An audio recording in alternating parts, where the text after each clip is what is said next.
നമസ്കാരം. ഇൻഫർമേഷൻ മീഡിയയുടെ പുതിയൊരു വീഡിയോസിലേക്ക് എല്ലാ കൂട്ടുകാർക്കും ഒരിക്കൽ കൂടി സ്വാഗതം. 1600 രൂപ പെൻഷൻ ലഭിച്ചുകൊണ്ടിരിക്കുന്ന ആളുകൾക്ക് വളരെ ശ്രദ്ധിക്കേണ്ട ഒരു കാര്യത്തെക്കുറിച്ചാണ് നോക്കാൻ പോകുന്നത്. പെൻഷൻ ബാങ്കിൽ വരുന്നവർ പ്രത്യേകം ശ്രദ്ധിക്കുക, അവർക്ക് വേണ്ടിയിട്ടുള്ളതാണ് ഈ വീഡിയോ. 1600 രൂപ പെൻഷൻ ലഭിച്ചുകൊണ്ടിരിക്കുന്ന ആളുകൾക്ക് ഇനി അങ്ങോട്ട് ബാങ്കിൽ മിനിമം ബാലൻസ് 50,000 രൂപയായിരിക്കും വേണ്ടി വരിക. അതുകൊണ്ട് തന്നെ പെൻഷൻ പണം വരുന്ന സംഖ്യ നമുക്ക് ബാങ്കിൽ നിന്ന് എടുക്കാൻ സാധിക്കുകയില്ല. ആർക്കെല്ലാമാണ് ഇത് ബാധകമാകുക, അതുപോലെ തന്നെ ഏത് ബാങ്കിലാണ് ഇത് ബാധകമാകുന്നത്, എന്തെല്ലാം കാര്യങ്ങൾ ശ്രദ്ധിക്കണം, അതുപോലെ തന്നെ ATM-ൽ നിന്നും പണം പിൻവലിക്കുന്നതിന് അധികം രൂപ ചാർജ് ചെയ്യുക, ചെക്ക് മടങ്ങുന്നതിന് അധികം രൂപ ചാർജ് ചെയ്യുക എന്നിങ്ങനെ പല നിയമങ്ങളും ഇപ്പോൾ ബാങ്കിൽ വരികയാണ്. ICICI ബാങ്കിൽ അക്കൗണ്ടിലെ ആളുകൾ ശ്രദ്ധിക്കേണ്ട കാര്യങ്ങളെക്കുറിച്ചെല്ലാം വളരെ വിശദമായി നോക്കാം. അതിനു മുന്നോടിയായി ഇൻഫർമേഷൻ മീഡിയയുടെ വീഡിയോസ് നിങ്ങൾ ആദ്യമായിട്ടാണ് കാണുന്നതെങ്കിൽ ചാനൽ സബ്സ്ക്രൈബ് ചെയ്യാൻ മറക്കരുത്.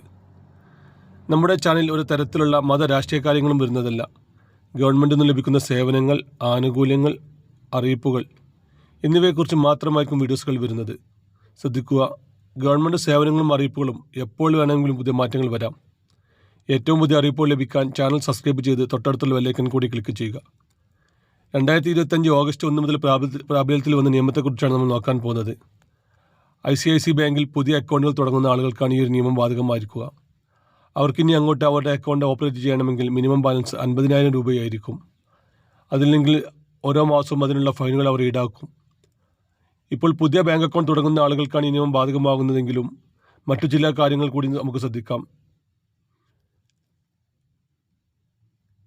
SMS അലർട്ടിന്, അതുപോലെ തന്നെ ATM കാർഡിന്, അതുപോലെ തന്നെ ചെക്കുകൾ മടങ്ങുകയാണെങ്കിൽ ATM യൂസ് ചെയ്യുന്നതിന് എന്നിങ്ങനെ പല കാര്യങ്ങൾക്കും ബാങ്ക് നമ്മോട് ഒരു ലിമിറ്റ് പറയാറുണ്ട്.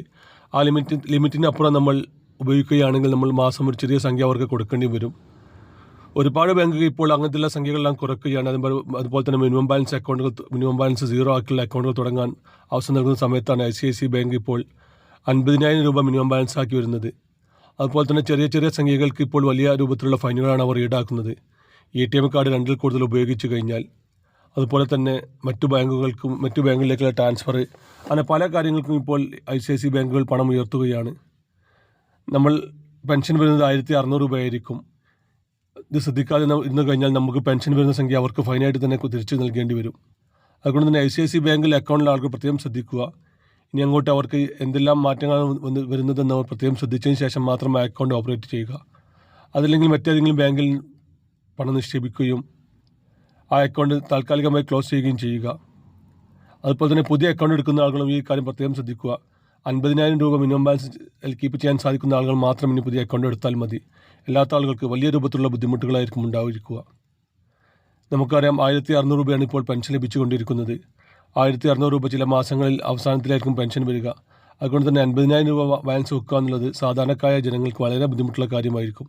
കാര്യങ്ങൾ പ്രത്യേകം ഓർമ്മിക്കുക. അതല്ലെങ്കിൽ ഏതെങ്കിലും ഗ്രാമീണ ബാങ്കുകളിലോ കേരള ബാങ്കുകളിലെല്ലാം അക്കൗണ്ട് എടുത്ത് അതിലേക്ക് നിങ്ങളുടെ പെൻഷൻ സംബന്ധമായിട്ടുള്ള അക്കൗണ്ടുകൾ മാറ്റുക. പെൻഷൻ സംബന്ധമായിട്ടുള്ള അക്കൗണ്ട് മാറ്റണമെങ്കിൽ നിങ്ങൾ ഓൺലൈൻ വഴി അപേക്ഷ സമർപ്പിക്കാം, അല്ലെങ്കിൽ പഞ്ചായത്തിൽ നേരിട്ടും അപേക്ഷ സമർപ്പിക്കാൻ സാധിക്കും. അതുപോലെ തന്നെ ഇപ്പോൾ നടന്നുകൊണ്ടിരിക്കുന്ന മസ്റ്റിംഗ് ഇപ്പോഴും ചെയ്യാത്ത ഒരുപാട് ആളുകളുണ്ട്. നിർബന്ധമായിട്ട് ഈ ഒരു കാര്യം പ്രത്യേകം ശ്രദ്ധിക്കുക. നമ്മളെല്ലാ വീഡിയോസിലും പറയുന്ന കാര്യമാണ് പെൻഷൻ മസ്റ്ററിങ്. കഴിഞ്ഞ വീഡിയോയിൽ ഒരാൾ കമൻറ്റ് പറഞ്ഞിരുന്നു, നിങ്ങൾ എല്ലാ വീഡിയോസിലും എന്താണ് ഈ മസ്റ്ററിങ്ങിൻ്റെ കാര്യം പറയുന്നതെന്ന്. ഇപ്പോഴും മസ്റ്റിംഗ് ഏകദേശം 65% ആളുകൾ മാത്രമാണ് മസ്റ്റിംഗ് പൂർത്തിയാക്കിയിട്ടുള്ളത്. ആഗസ്റ്റ് മാസം അവസാനത്തിലായിരിക്കും മസ്റ്റിങ്ങിൻ്റെ കാലാവധി തീരുക. ഇപ്പോൾ ഇന്ന് ശ്രദ്ധിക്കാത്ത ഒരുപാട് ആളുകളുണ്ട്. നിർബന്ധമായിട്ടും ഇതുവരെ ചെയ്യാത്ത ആളുകൾ നിർബന്ധമായിട്ടും മസ്റ്റിംഗ് ചെയ്യുക. നമുക്കറിയാം, ഈ ഒരു മസ്റ്റിംഗ് ചെയ്യാതിരുന്നു കഴിഞ്ഞാൽ പിന്നീട് പെൻഷൻ മുടങ്ങും. അടുത്ത മാസമോ പിറ്റത്തെ മാസമോ പെൻഷൻ ലഭിച്ചുകൊണ്ടിരിക്കുന്ന ആളുകൾക്ക് പെൻഷൻ മുടങ്ങുമ്പോഴാണ് അവർ ഞങ്ങൾക്ക് ഇതുവരെ പെൻഷൻ ലഭിച്ചിരുന്നു, ഇപ്പോൾ പെൻഷൻ ലഭിക്കുന്നില്ല എന്ന് പോയി വരിക. അങ്ങനെ ചെക്ക് ചെയ്യുന്ന സമയത്ത് അവർ മസ്റ്റിംഗ് പൂർത്തിയാക്കാത്തത് കൊണ്ടാണ്. ഒന്നുകിൽ അവർ ശ്രദ്ധിക്കാത്തത് കൊണ്ട്, അതല്ലെങ്കിൽ ഇതിനെക്കുറിച്ച് അറിയാത്തത് കൊണ്ടായിരിക്കും. അതുപോലെ തന്നെ ഇപ്പോൾ പുതിയ പെൻഷനും അപേക്ഷിക്കാൻ സാധിക്കുന്നുണ്ട്. പുതിയ പെൻഷൻ അപേക്ഷിക്കാൻ എന്തെല്ലാം കാര്യങ്ങൾ ശ്രദ്ധിക്കുമെന്ന് നമ്മൾ കഴിഞ്ഞ വീഡിയോസിൽ പറഞ്ഞിരുന്നു. ഇനി അങ്ങോട്ട് ഇലക്ഷനും അതുപോലെ തന്നെ പഞ്ചായത്ത് ഇലക്ഷൻ, ബൈ ഇലക്ഷനായി അങ്ങനെ ഒരുപാട് ഇലക്ഷൻ നടക്കുന്ന വർഷമാണ് ഈ 2025. അതുകൊണ്ട് തന്നെ പെൻഷൻ അടക്കമുള്ള സാധനങ്ങൾ നമുക്ക് പെട്ടെന്ന് തന്നെ ലഭിക്കും. റേഷൻ സംബന്ധമായിട്ടുള്ള ആനുകൂല്യങ്ങൾ ലഭിക്കും. റേഷൻ കാർഡ് വെള്ളയിൽ നിന്ന് ചുവപ്പിലേക്ക് മാറാൻ അവസരമുണ്ടാകും. എന്നിങ്ങനെയുള്ള കാര്യങ്ങൾക്ക് വേണ്ടി നിങ്ങൾ താല്പര്യമുള്ള ആളുകളാണെങ്കിൽ വീഡിയോ സബ്സ്ക്രൈബ് ചെയ്ത് തൊട്ടടുത്തുള്ള ബെല്ലൈക്കൺ കൂടി ക്ലിക്ക് ചെയ്യുക. ഇതുപോലത്തെ ഇൻഫോർമേറ്റീവ് വീഡിയോ മാത്രമാണ് നമ്മുടെ ചാനൽ വരുന്നത്. നമുക്കൊരു പുതിയ വീഡിയോ